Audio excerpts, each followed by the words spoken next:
Okay, welcome.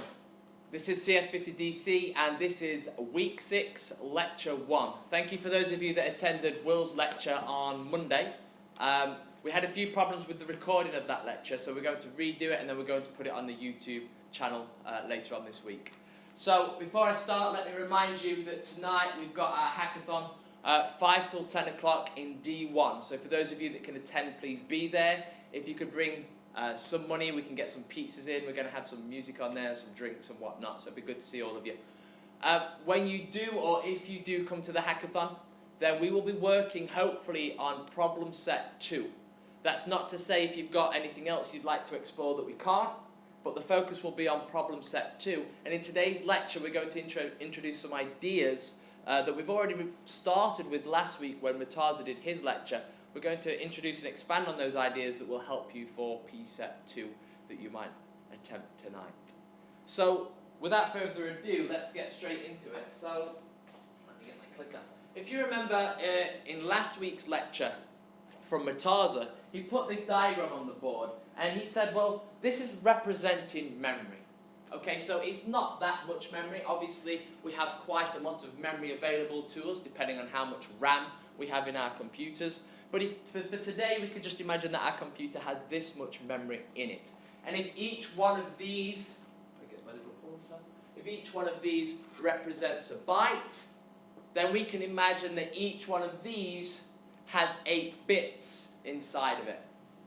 Now, I've written some code today that I want you to take a look at to start with. And I'd just like you to tell me whether you can interpret this code and tell me what you think it will do. And then I'm going to come back to this diagram in just a minute. So, here's the code. Please take a look at it. I've obviously included the standard I/O library, the CS50H library, although currently this isn't necessary. I will be using it shortly. Can anybody tell me what this code will do? Because we're going to be looking a lot more thoroughly into this code in today's lecture. So I want to start off on the right note, that we understand what this is actually doing from the offset. Mohammed? It's printing out the numbers 65 and 97. It's printing out the numbers 65 and 97. On which line is it printing out the numbers? Or on which line of code is it printing out the first number? Line 7. So on line 7 here, it's using the printf function to print out the number 65. Is that right? Yep. Okay. So what am I doing on lines 5 and 6? If anyone could be as thorough as possible to explain to me what's going on in lines 5 and 6 in this code. Nadine? You're giving the value of 65 to x and 97 to y. So 65 is stored in memory as x and 95 is stored as, 97 is stored in memory for y. Excellent. So we are getting a much deeper understanding of what these lines of code are doing. Basically, this is saying, take the number 65 and assign it or store it in a place in memory that I'm going to bind with the character x. So I'm going to call that place in memory x. But what's this doing? What is this int doing here? Can anyone explain that in a little bit more detail? What is that doing? Robbie? It's setting the data type for that variable as an integer. Can you tell me any more about what that actually means? What will that do in memory if I'm saying I want to store something here in a place called x, oh, and it's an int, please? What is that doing? What is that actually letting memory know? Yes, it's knowing what you're going to bind to that place in memory, but what is that int actually doing? Mohammed? It's letting it know, first off, how much memory space to actually assign to the variable x, because int has a defined length in C. I think it's 2 bytes, 4 bytes. Yeah. Okay, that's right, that's what it's doing. So this int data type here is saying when you go to memory and you give me this place in memory called x, can you make sure that you give me 4 bytes, please? So I'm now going to go back to the illustration. This is something that Murtaza talked about last week. So in theory what I'm doing is this, I'm going to memory. So I'm going to walk you through this a little bit. Here's my diagram, but I'm also going to illustrate it here on this table. I'm going to memory, so I'm going over here, look, to memory. I want 4 bytes, please. these. So if you represent each single jar here is 1 byte, you are walking over to memory. Your computer is saying, well, here you go. Here's 4 bytes. I'm just doing the example for X here. Here's 4 bytes in memory. I'm going to bind the character or the word X to the first one. Right, so this is my first, we'll do it this way. We'll go, this is my first one here. Yeah, and I'm going this way. So I'm going to bind the word X to this first byte in memory. You notice I'm walking through this quite slowly because I really want you to understand what's actually going on inside the computer's memory. And if we could do this, you're going to have a much better understanding of how to solve problem set 2. So rather than do it with a tape, that's not working, I'll just write it up. So I'm binding X to this. So if I store a number in here, 65, that is literally like me going, okay, so I've got the number 65, daughter lent me these. That's the number 65, and I'm going to put that inside X. Well, actually that's a bit abstract. We're abstracting something there. Am I really putting the number 65 in X? Am I really doing that? Matt?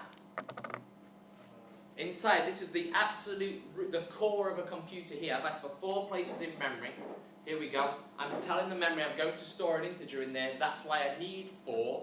I'm telling you the number is 65. But am I really taking a 6 and taking a 5 and putting them in there? What am I really doing, Matt? Or what's really being put in each of these jars? Anyone help him? Yeah, Harry? Isn't it just like zeros and ones? It is. So actually we're abstracting the idea of actually putting numbers in there. Yes, that's what we know we want in there. But actually what's getting put in there, if I put these back, is a bunch of zeros and ones. Now, my daughter didn't have enough zeros and ones, but these zeros and ones here in a sequence actually represent the number 65. We talked about that in week 1 of how you represent numbers in binary, so decimal numbers in binary. But in there is enough zeros and ones to represent the number 65. Now, in there is enough zeros and ones to represent the number 65.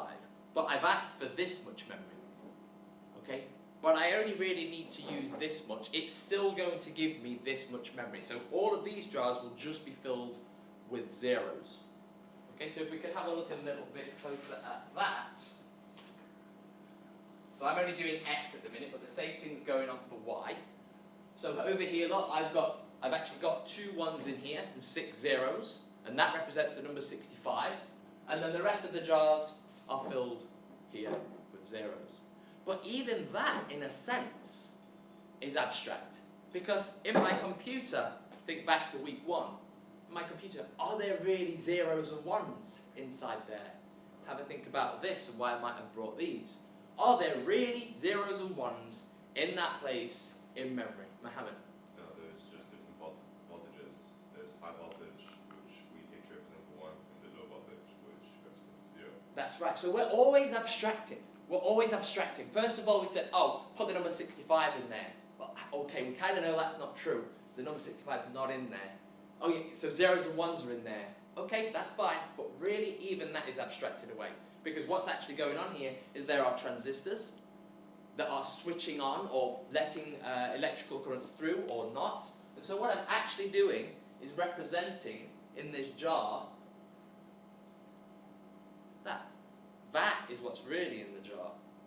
Yeah, this is on, these are off, that's on, and that one's off. And the rest of these are off. And that, at the core, is what is actually going on when I write this code here on line 5. Put the number 65 in a place called X, inside memory that is an int, i.e. give me 4 bytes. Is everyone clear on that? If we don't understand that, we're not going to understand the next step. We good? Okay, alright, let's have a look at this next step. So now what I'm going to do is I'm just going to have a look at some of this code and just see how I can make it a little bit better. So for example, this isn't very dynamic in a sense, because if I wanted to change the value that's in x, well then, not only would I have to change the value that's in x on line 5, but I'm actually going to have to change the literal string that appears in the printf function on line 7. Because if the number 65 is in x, and then on line 7 I put, this is the number 65, see? I could actually tweak that, make that a little bit better. So what could I put here? So that it's a little bit more dynamic. What could I put there, Harry, do you know? No, I'm not sure. Okay, anybody got any ideas? Mohammed?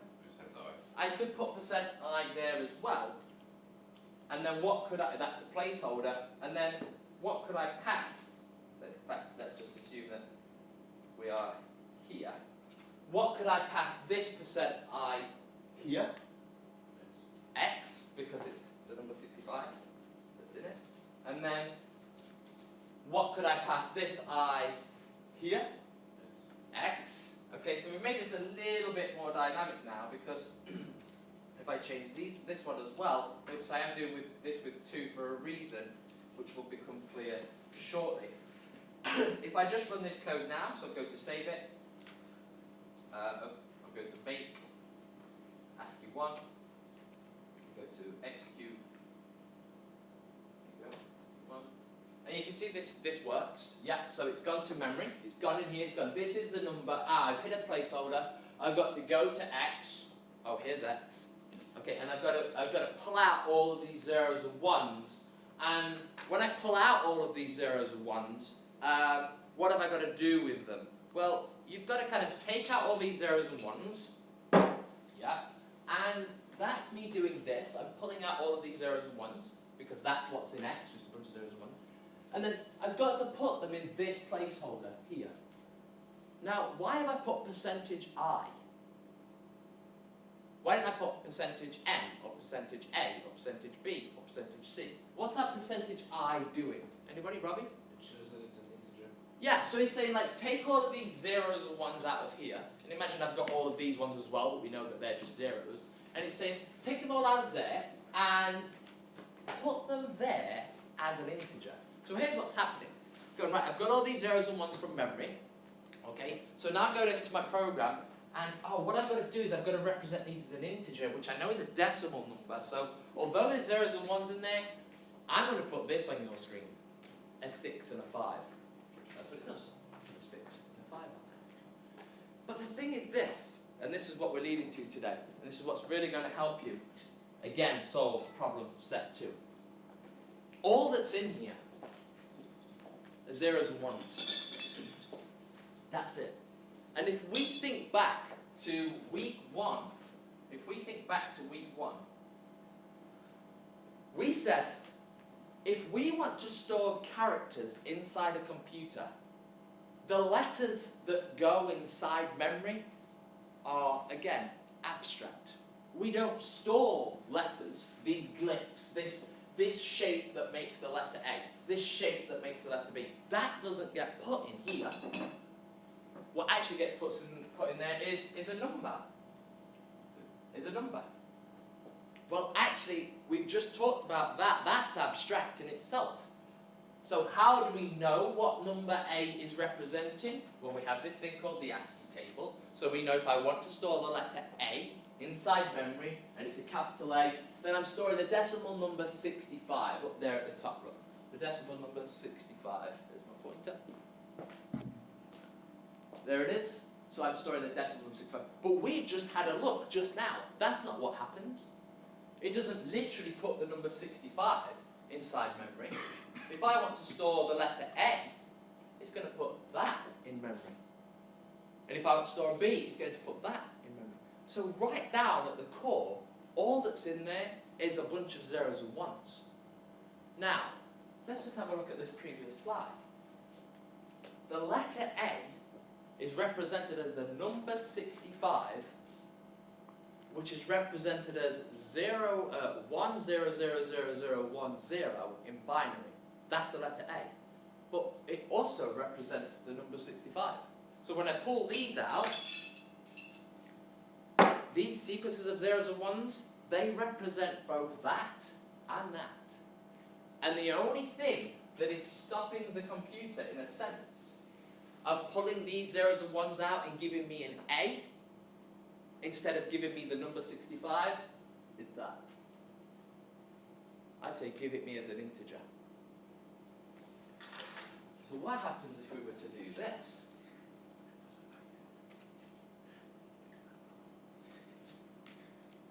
What do you think will happen? I'm saying this is the number, give me a placeholder that is an integer. Put in that placeholder whatever is in x. Now we think the number 65 is in x, but we really know these are in x. These zeros and ones. So anyone got any ideas what we'll print out here when I do this, Harry? It's going to be a capital A and then lowercase a. So, Let's have a look, see if he's right.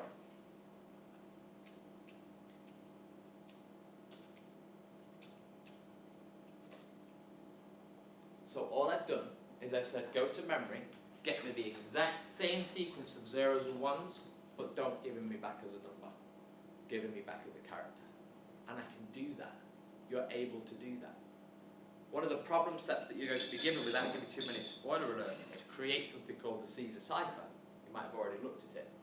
And if you know how that works, what it does is it takes a letter, you apply a shift to that letter. So if I took the letter A, and I wanted to do a shift of 3, then it would become B, C, D. Okay. So what about if I took this? Now, what's in X? Well, it's just a bunch of zeros and ones, right? We're representing them as a character here, but what if I did something like that? Well, that seems strange. I know that actually what I'm giving you is a character, but you want me to add 3 to it. That doesn't make any sense. In a way, you know, in English, if we say, oh, take the letter M and add 3 to it, what does that mean? Well, really, I'm not asking you to take the letter. I'm asking you to take what's stored in here. And in here is just a bunch of zeros and ones. So I want you to add 3 to those bunch of zeros and ones. So what's going to print out? We just save this. Make it again. Run it again. And it's just going to take that letter, and it's just going to shift it by 3. Is this going in? Okay, so I do want to look a little bit closer at this, and how it's working. So let me just come out of here.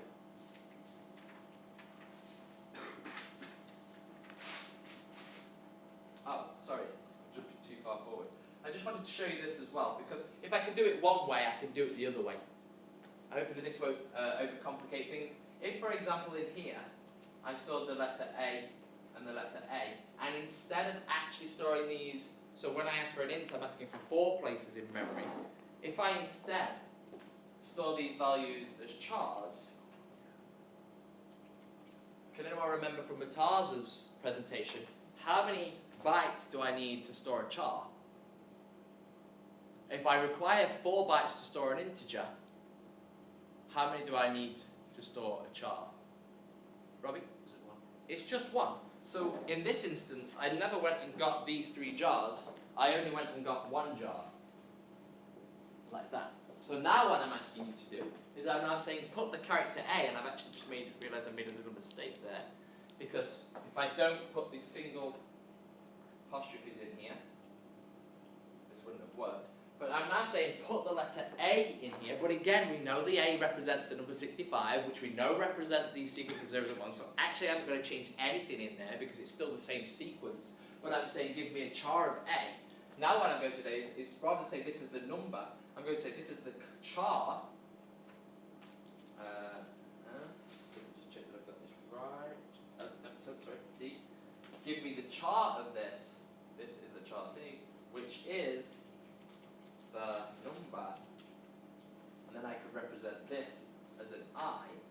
If I just scroll across, take out this +3, which we did earlier, copy and paste all of this, and replace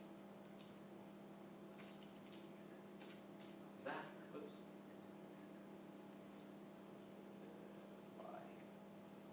So I assume you can guess what's going to happen now. Yeah, it's just going to have the reverse effect. I've actually stored in memory a character, but I'm going to ask it to be returned as a number. So let's just have a little look at that.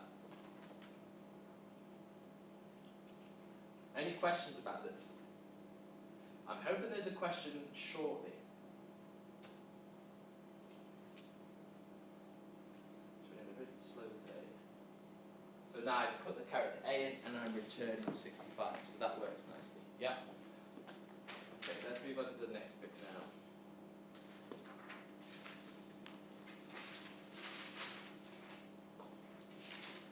I'm just going to speed things up a little bit.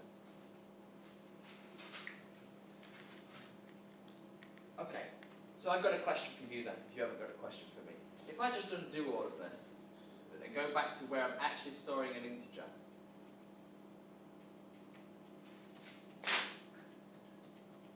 There we go. Now,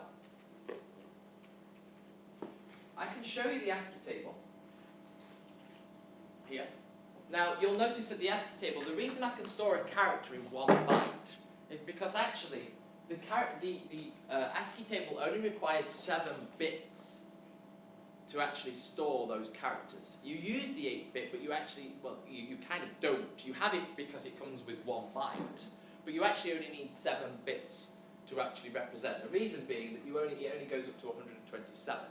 So if I represent the number 95 and I ask for the ASCII equivalent of it, it's going to give me an A.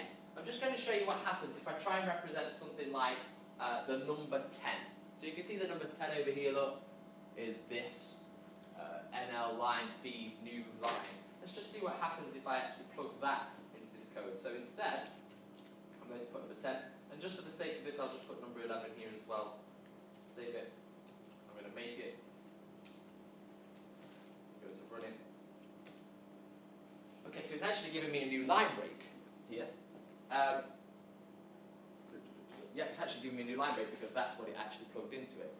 But you'll notice that in some instances, if I do something like the number 22, or the number 23, save this, and run this.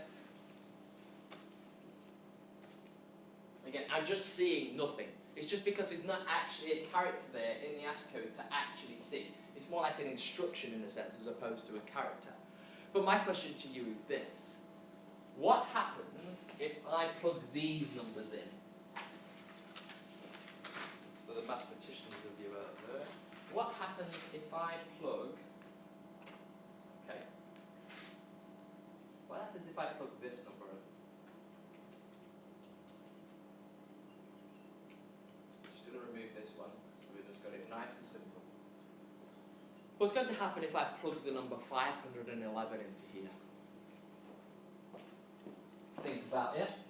Well, to store the number 511, I know it's an integer, so I'm going to need 4 bytes. Okay, right. So if I plug 511 in here, how might that look in the computer's memory? Let me just, so I'm not giving any spoilers away here, just flip through the presentation. Okay, that might look like this in memory. Now, think about what's happened there. What's actually happened is, I've actually now in here got all ones. Imagine that's all ones.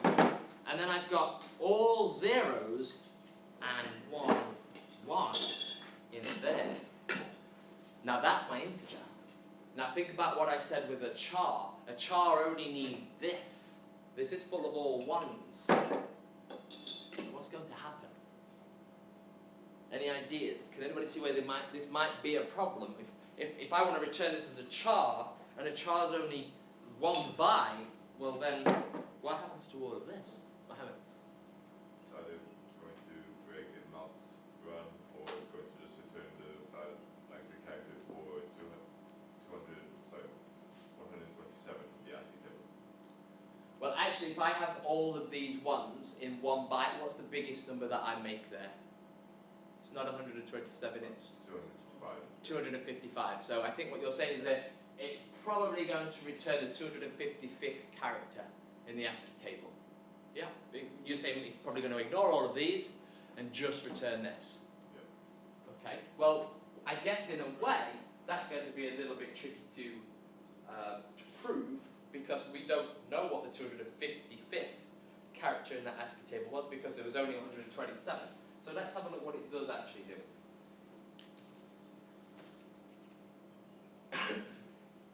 We get nothing. We get nothing. Okay, so maybe it has worked. Maybe you were right, maybe you were wrong. We're not quite sure because we don't actually know what it's returning. So what about if I propose to you we enter this number? 321. I'm going to plug that into X. So now I've got my 100010 back in here, and I've got my 1 and 7 zeros, and then all these other zeros in here. Mohammed, are you sticking with the same sort of theory? And if you're sticking with the same sort of theory, what should return here? Capital A. Let's have a look, see if you're right. A capital A, for those of you not quite sure why I said capital A, is because, well, in this first byte alone is just the number 65. And we know that just the number 65 is a capital A. So let's try plugging that in. 321, let's see what we get. Let's make it.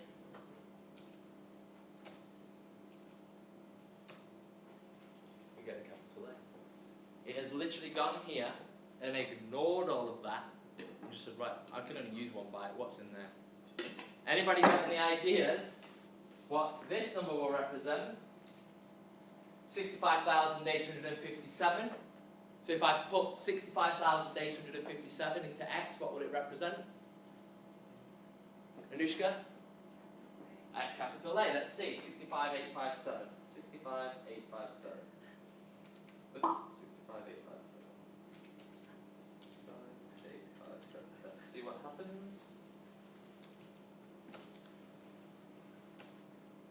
Capital A. One more for fun, because I was just intrigued last night when I was planning this. What number would that be? Well, that's 60,843,073. What would that return? A capital A. Because all we're doing is when we turn something to a char, we're just looking at the first byte. We're just looking at this. And that's going to be really important that you realise that when it comes to solving a problem. Does anyone have any questions about what we've discussed so far? No? How many of you brought your laptops today? Okay, alright, I won't ask you to do this challenge then. That's done. Okay.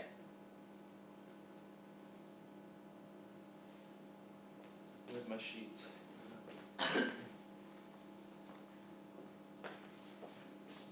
Now I've actually got some code here that I'm going to write in just a minute. And when I was planning all of this last night, I thought, should I really show them this? Should I really show this? Because I think if I do, is it giving away too much for the P set? But I'm going to give you this anyway. Okay, I'm going to go over this. It goes over it in the Harvard lectures, but I just think that maybe they've given you a little bit too much. If you look at the Harvard lectures, which is where we're getting the content from this, they always sort of give you these, they sort of plant this seed. Oh, here's almost everything you need to know. Now go and solve this problem. But they never give you everything. They don't give you the context that the problem is then set. Whereas I was watching this last night thinking, oh, okay, well, this pretty much does what I almost need to do. So this is very close to actually giving me what I need to do to solve for part 1 of P set 2. So I am going to give you this code. I am going to go through it. And if you have any questions, please put up your hand, because now's a great time to ask. I'm telling you, this will literally help you do P set 2. Okay, so I'm just going to add a few things. First of all, I'm going to add a new library called the string.h. And the reason I'm adding this is because I actually want to use getString. I'm then going to write, I'm going to keep my main void. I'm going to write a for loop, which we've had a look at in the past. I'm going to declare a variable of I and set it to a value of 0. But I'm also going to initialize another variable assignment here. So notice I haven't put the semicolon there. You know how there's normally 3 parameters for a for loop? The first one is the initialization, the second one is the check, and the third one is the increment. I'm actually going to put 4 in here. The first 2 are going to be initializations. So I'm putting 0 in I, and I'm also going to put another variable called n with a string length. Obviously n is also going to be an int. I'm going to say string length s. Actually, sorry, the reason is the CS50 library actually lets me use getString. The strlen function, in order to use that, which will find me how long the string is, I need to include the string.h library. I actually said that on previously. And now I'm going to do my condition. So as long as I is less than n, and then I'm going to do my increment, I++, and then I'm now going to write what it is I want to do in this sense. So I'm now going to do some branching. I'm going to do some conditions and say, well, if si, and I'm going to ask you in a minute what this might do, is equal to or greater than the letter A, and s bracket I is less than or equal to z. Right, before I go any further, anyone got any ideas? We'll have a look at the for statement in a minute. Anybody got any ideas what I'm trying to do here? Now, at the minute, I'm saying if s bracket I. Well, think about, well, what's in s? What's in s? This is the string. Is it? Where's s? Where have I declared what s is there? Is that the string length? What do you think I'm going to put in? S is not in string length. Look, I've got s here. I'm saying find me the string length of s. What have I missed out? What have I not done? I haven't given s anything. So I'm trying to check if si, I'm trying to check what the string length of s is, but I'm not giving this program s. I would have a variable declaration error here to say, well, I can't find this variable s that you're referring to. Okay? So the first thing I need to do is up here, I'm actually going to print a string called s, and I'm going to use the getString function that the CS50 library gives us. Right, so now I've got s. Now what am I trying to do in this if statement? Think about, this is what Mataz has spoken about this previously, and actually what a string is, what it is you're trying to get. Go on then, Mohammed, you're tricking in all the answers today. It's looking for the I letter of A. So Yeah. however many I is it 0 index to 1? It's 0 index, yeah. So it's looking for the I plus 1 letter of the string S and comparing that to A and Z. Yeah. So it's making sure it's in the alphabet and then just going to run the code, right? That's right. So I'll go over that again. If you remember, a string is just a sequence of characters. So if I wrote the word mark, well, that's M-A-R-K. And Mataz talked about this last week. I could say that M is the 0th item in that array. Yep, so if I put mark in here, it would be M-A-R-K, and the 0th item would be the M. So if inside S is my word mark, I'm saying go to S. I've assigned 0 to I, so go to the 0th item in this array, M, and check whether that M is greater than or equal to A. Now that kind of doesn't make much sense unless we recap what we just started with. Well, those letters are just abstract for numbers. Yeah, so we know that A is, the lowercase a is a 97. Yeah. Yeah, that's right. So an uppercase M will be however many forward from that. So it's checking whether I'm actually entering a lowercase letter. That's what it's doing, because it's got to be between a lowercase a and less than a lowercase z. So what do I want to do if that is the case? Well, what I want to do is I want to print, print f brackets placeholder character, and then I actually want to print I. Oh, sorry, I got this wrong. Oh yeah, I want to print I minus. Now, does anybody know? Did anybody see? What can I put here?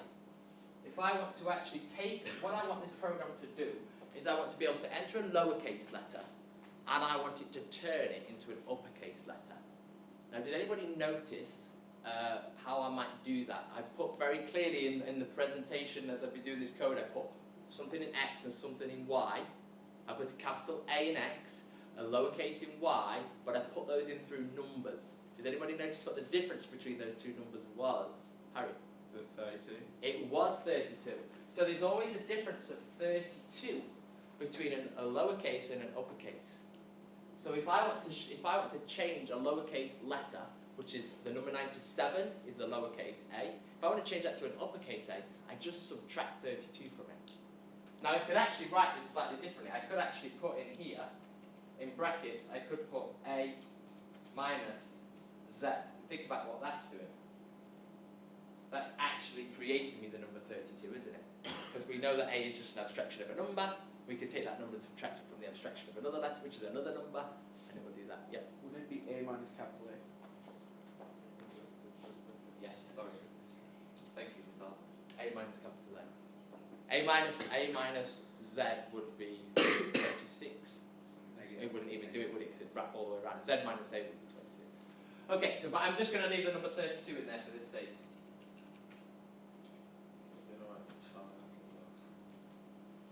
And then what I'm going to do is I'm going to say, well, else, if that's not the problem, if the character that I actually type in is not a lowercase letter, so if it does not meet this criteria, what do I want to do?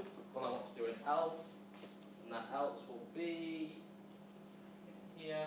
Just simply print out, which means, well, the else might be that I've actually typed in a capital letter. So if I typed in a capital letter and I want to do lowercase to uppercase, well then I just simply return whatever is in SI, because I can assume that it is going to be an uppercase letter that I've entered. Now for the sake of aesthetics, I'm just going to print a line break in here, because otherwise this won't work. Okay, sanity check. Anybody spotted anything wrong with that? It looks The okay. bottom printf, if we scroll down. Ah, thank you, Evan. And the semicolon. Oh. Any more? Is it in the wrong scope? Do you want it every line or every No, character? Or? No, I think, no.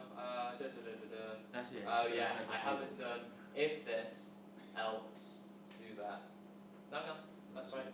So you No, want I a new don't- line every character? That's after what all we're the gonna do characters. Let's see. Inside Do you the think form. that'll do a new line every character? And then I need to shift this down one? Yeah, Yeah. so that's in the for loop right now. I'm intrigued. Let's have a look. You're probably right. So I'm going to type in lowercase mark and it should uppercase it. Ah, you are right. You need to take this out. Try that. At least it worked.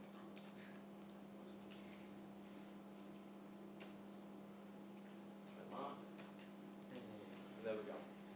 We've taken a lowercase string and we've turned it to uppercase. Let's just check what would happen actually if I didn't just use all capitals. But it's already made. So I'm going to type in a variation.